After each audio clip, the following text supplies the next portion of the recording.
This is take 3. You won't get take 2. Trying to do this shit with your daughter, fucking being stupid. Damn it. Alright, so I wanted to tell you about my college football game. Actually, I just want to make a video. And I want to tell someone about this, so it seemed like a perfect marriage of need and opportunity. So, yeah, I've never taken the time to go game by game, in my seasons. I've always simmed through it and recruited a little bit and whatever, until I joined that group on Facebook and watched them go game by game. So I did that with this, took some time on this dynasty. But yeah, I want to tell you about it. So I started out making myself as coach. Took Jim Harbaugh off there, kept the same defensive coordinator, Don Brown, same offense coordinator, Josh Gaddis, running the same offense. I'll probably change that after this year. But so I made myself, took all the stats down. So I was starting as a level 1 head coach, which fucks your recruiting. If any guy's looking for coaching prestige, I'm a 1-star instead of a 5-star at Jim Harbaugh. So recruiting this season was rough. That's part about what I'll tell you about. But so I started the season. I made 2 recruits. I made Sammy Wall, big old center. I thought, if I get someone in the middle of my line for 4 years, that's really good. I think he was like 8th overall recruit, number 1 center, 8th overall.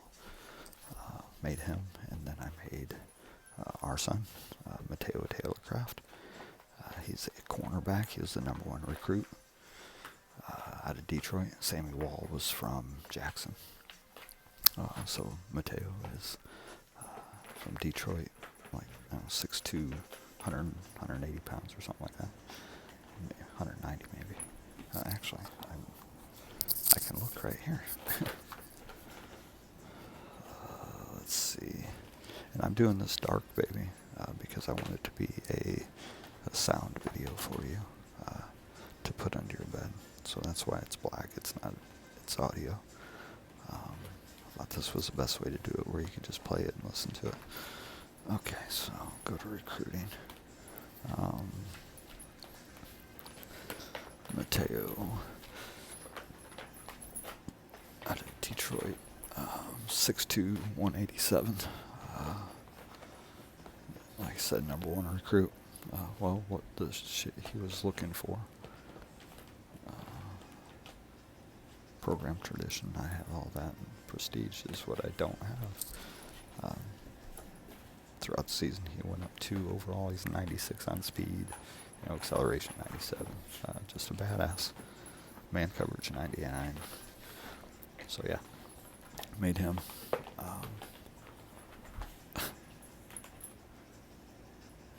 Yeah, that would have been. But see, okay. So I have no coaching prestige, right? And I should have known this, and I should have made him make a fucking free safety or something.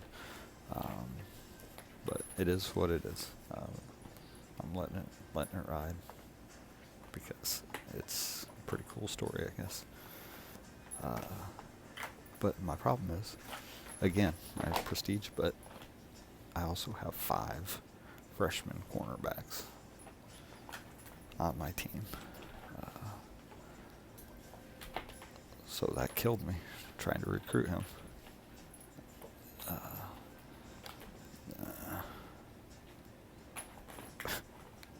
I'm trying to look at my corners right now.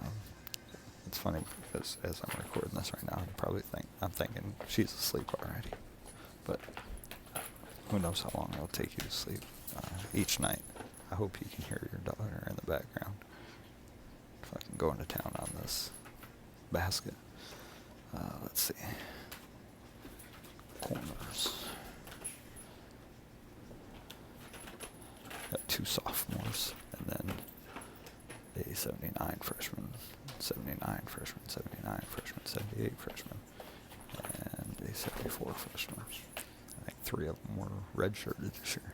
So they're coming back with, 4 years eligibility and all that. So, yeah, so that's where we're at.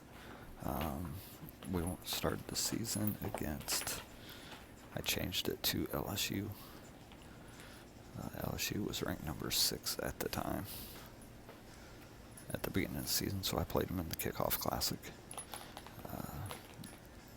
But I didn't play that game. I simmed that game because I wanted to see whether I was going to be playing for a perfect season all year or be playing with that one loss on my record and trying to get back into it.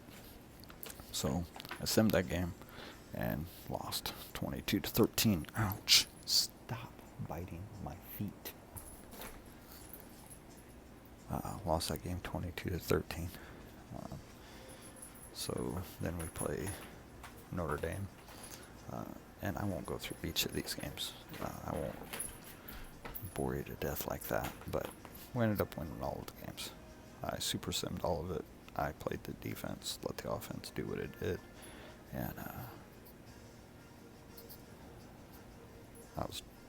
when you watch me, I was trying to play the whole Ohio State game. And yeah, obviously, you see why it's simmed. But I'm playing. I'm not going to get into that, but I'm playing on, Heisman and hard level and shit. So I like to challenge every real game, especially on defense. Anyway, Super Sim played defense, won the rest of my games, beat Notre Dame, USC. All my non-conference games turned out to be kind of duds. LSU went 6-6, USC went 7-5, Notre Dame went 9-3. They're ranked number 12 right now, going into the bowls. Everybody else was kind of down. Also, Michigan State 4-8. Northwestern had a decent season, 8-4. But Penn State was 6-6. Everybody was just down, 5-7. So, ow! God dang it! I know you heard that. Fuck, that was my knee. Stop. But then you have Ohio State down there at 10-2, and I ended up beating them today, 27-7 or 24-17. So we go through the season 11-1. Around the league at that time, it was there was undefeateds around. Clemson had 1 loss, so it was a great year. And then we had Ball State. Ball State's ranked number 1 right now. I think number 2 in the BCS, which is what they go by when they play championship game. So Ball State's undefeated. Championship week, we had me playing Nebraska, which me playing a better Big Ten West team would have been a whole lot better. Like at 10-1, Iowa would have been real nice. But fucking 9-3 Nebraska. That's who we played in the Big Ten championship game after we beat Ohio State. 1 loss, Florida was playing Alabama in their championship game, in their conference championship game. So Florida, has an opportunity to beat Alabama and try to move up into that. Because right now, the way the season is, it's only top 2 teams. And they have a tool that you can use, download, and make it either a 4-playoff team or 4-team playoff or 8-team playoff. And so right now, in this season, we are playing for the top 2 spots. That's it. Everybody else is out. So you have Ball State there undefeated. I mean, they don't play anybody. Stop.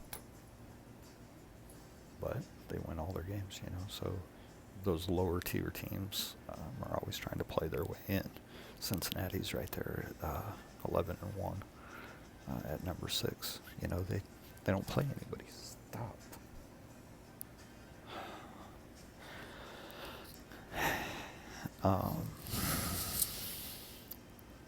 So right now, so championship games. And then you had Miami. Miami had 1 loss, and they're playing Clemson in the championship game. So you legitimately had 8 teams playing for 2 spots. Well, it shook out. Florida did beat Alabama, undefeated Alabama. Consensus number 1 all season, Alabama. Florida actually blew them out, 41-17. So Bama's out, but there's always argument, does Bama deserve to be in with 1 loss because they're Alabama and they only lose 1 game every year? So then Clemson beats Miami, so Miami's out. Yeah, they were number 5. We beat Nebraska. Ball State beat Buffalo. That's who they played in their championship game. That's nobody. But they won. So after all that said and done, okay, so that's... Stop. Get down. Get down. Stay down. You're done. Knock it off.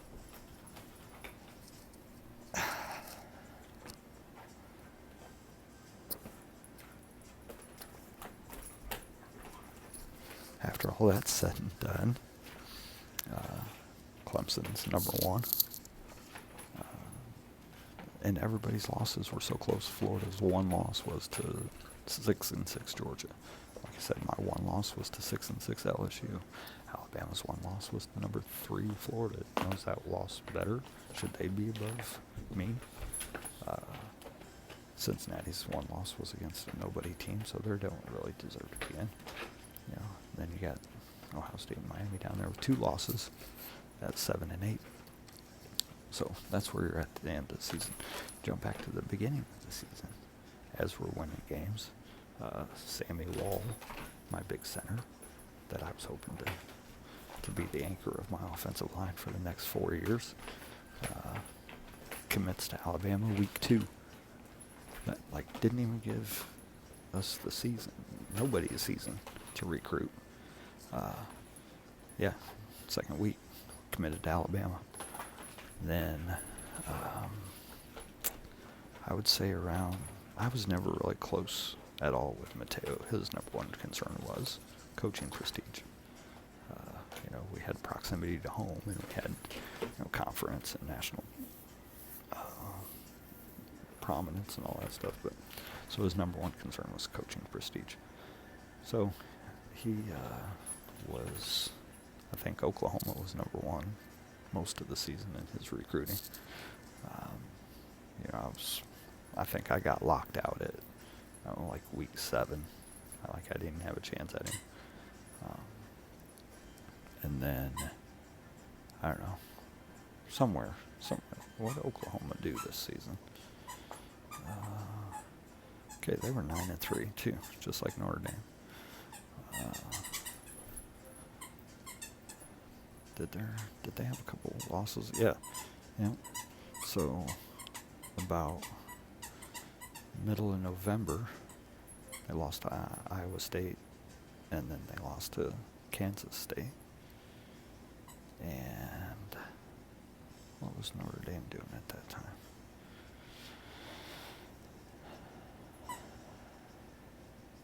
Yeah, Notre Dame had beaten Pittsburgh and beaten Virginia Tech back to back. And Mateo's number 1 team switched to Notre Dame. And so, as of right now, they're number 1. I think it's fairly close. But he's going to go to South Bend and go to Notre Dame. That sucks so bad. So bad. Iris, stop with the squeaking. Stop with the squeaking. Yeah. So that sucks, baby.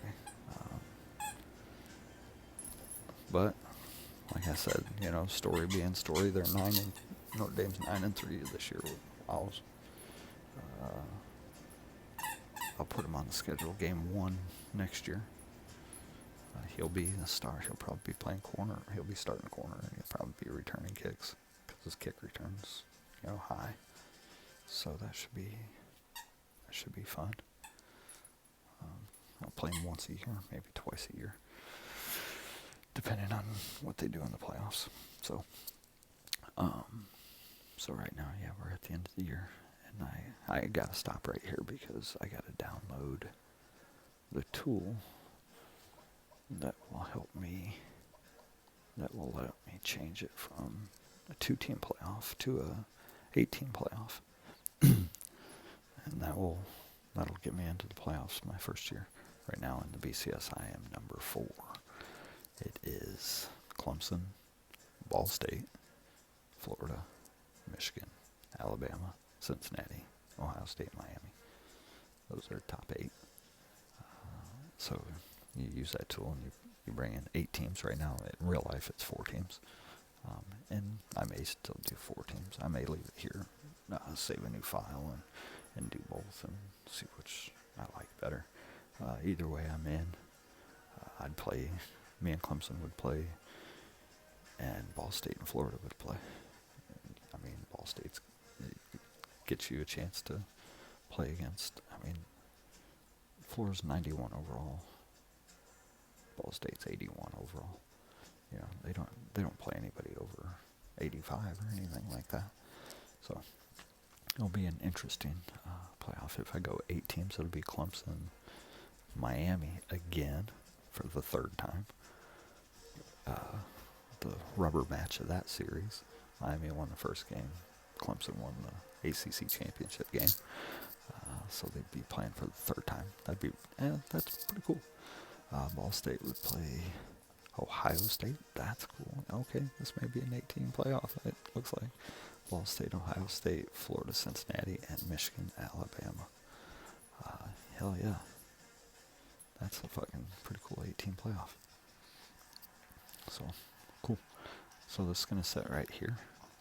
I haven't done anything yet on bowl season. Heisman winner was the running back from Cincinnati, I believe. Yep. 6 foot, 230 pounds, out of Lawrence, Indiana. What did he rush for on the season? 1,500 yards, 17 touchdowns. What did you catch? 6 more touchdowns receiving. Yeah, it's a great season. Najee Harris, number 2. Travis Etienne Najee Harris from Bama was number 2. Travis Etienne from Clemson was number 3. Javonte Williams out of North Carolina. Oh, he must have had a great season. 1450, 13. Yeah. Nobody really had crazy stats this year. And Ely out of Mississippi rounds out your top 5 Heisman voting. I won't go through all of this once again. All right. I'm excited. I'm distraught over Mateo and have to relive that. I've kind of pushed that to the back of my mind, thinking that he's going to be at Notre Dame. That sucks.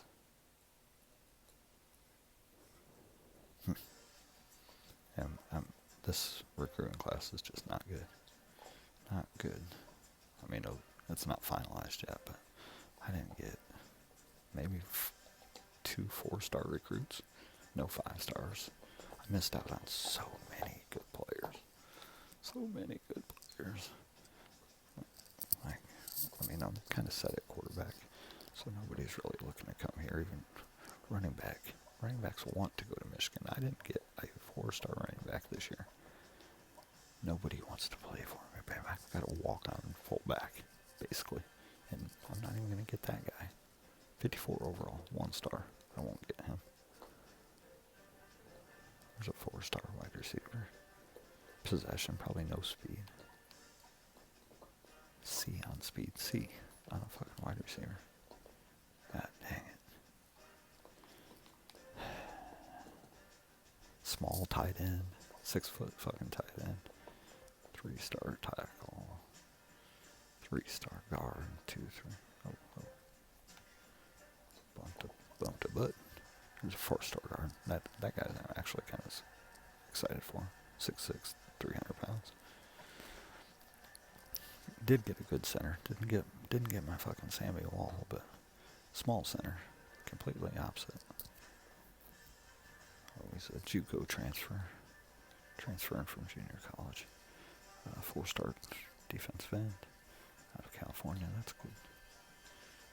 Even my 4-star defensive tackle is 250 pounds. What the fuck am I going to do with that? You ain't no fucking tackle.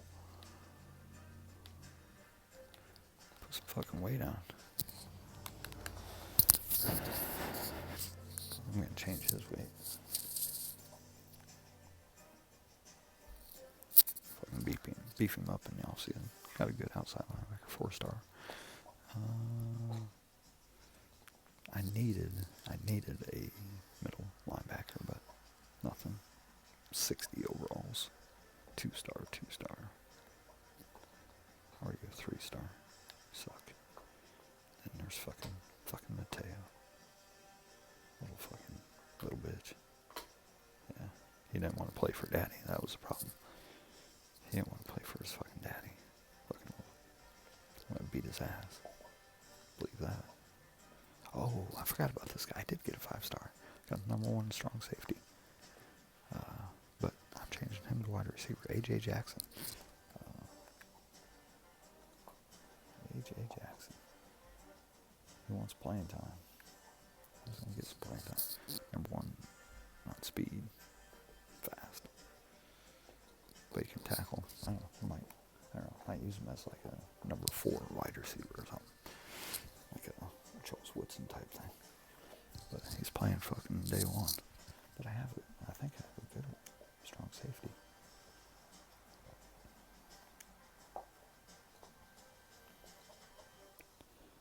I am looking. Can't really do nothing right now. I'm just hitting 22 minutes. I was thinking about trying to stretch you. Hawkins is leaving. He's a senior. And I got a junior. 79 right now. A.J. Jackson probably better than that already. Bunch of young guys. My team's so fucking young. Team is so young.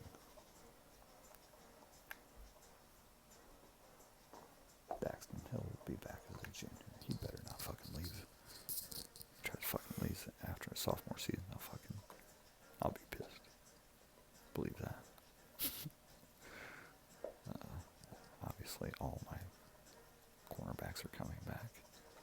All 7 of them.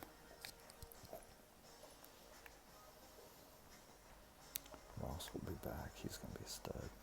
McGrone's leaving. McGrone's leaving. Shibley moving up.